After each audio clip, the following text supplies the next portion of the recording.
Hi guys, welcome to my channel Lush Gardener. I hope you guys are fine and are safe. So today is the day that I'm going to be grooming my neon breaker. I've already taken out a lot of the leaves. I'm going to keep them for propagation. Now what I noticed is the older leaves were going haywire, but there is a lot of new growth coming up. So I'm going to carefully get rid of the older leaves and the ones that are dried. It was stretching initially when I initially got it, so I thought I will kind of clip off all of those older leaves and I'll use them for propagation while I'll keep the new growth intact. It's also blooming at the same time and there is a big fat ant in that, so I have to get rid of that. I was waiting for it to grow a little bit more longer so that it's going to be easy for me to propagate it, but you can see the ant just tried to escape, so I have to get rid of all of those leaves first. So you have to be extremely careful while moving and shifting of the leaves so that you get a clean cut like this. This is a clean cut. It looks like it's broken half, but it's a clean cut. So that's all about it. I'm going to leave this. I want to get rid of the bloom stalk first because the bloom stalk is causing all of the issue. So you can see this is the stem of the bloom stalk. So I'm going to carefully cut it off because I want the plant to save the energy for itself rather than using it to bloom, because the bloom is of no use to me. So here I go. I have cut off the bloom. So this is how the bloom looks like. You can see a lot of mealybugs. So I'm going to get rid of it. So I think now the succulent is going to do quite well.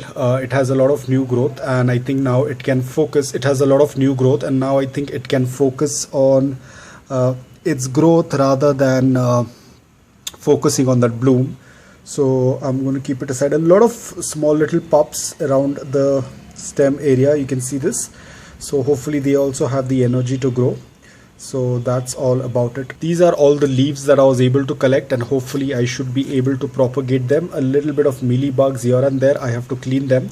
So I'm going to put these guys out to dry and then I'm going to put them into the soil once they are completely callous. So this is how the grooming tends to look like. The succulent has almost become 1/4 the size of what it was, but it's absolutely fine as long as the succulent is healthy, as long as there is a lot of new growth. Very soon it is going to grow more. So I'm going to leave it aside. Now if you want, you can sprinkle some dry cinnamon powder whenever you tend to pull out the dry leaves. If you want to put some dry cinnamon powder, because this one had a little bit of mealybugs. So as you can see, the place where I have cut it, I'm going to add some dry cinnamon powder like this. This will basically help to heal the wound faster.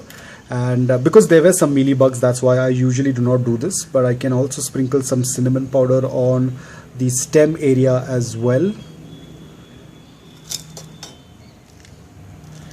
To be careful that I don't drop any of the soil. So that's all about it. Now this cinnamon powder is going to help heal the wounds faster, and hopefully this succulent will revive. It will open up and become bigger just like it's how it was earlier. It will happen very soon, but it's going to take a while. So guys, I hope that this video was helpful to you. If it was, please hit the like button. If you're new to my channel, please consider subscribing to it. Until then, take care, stay safe and keep planting.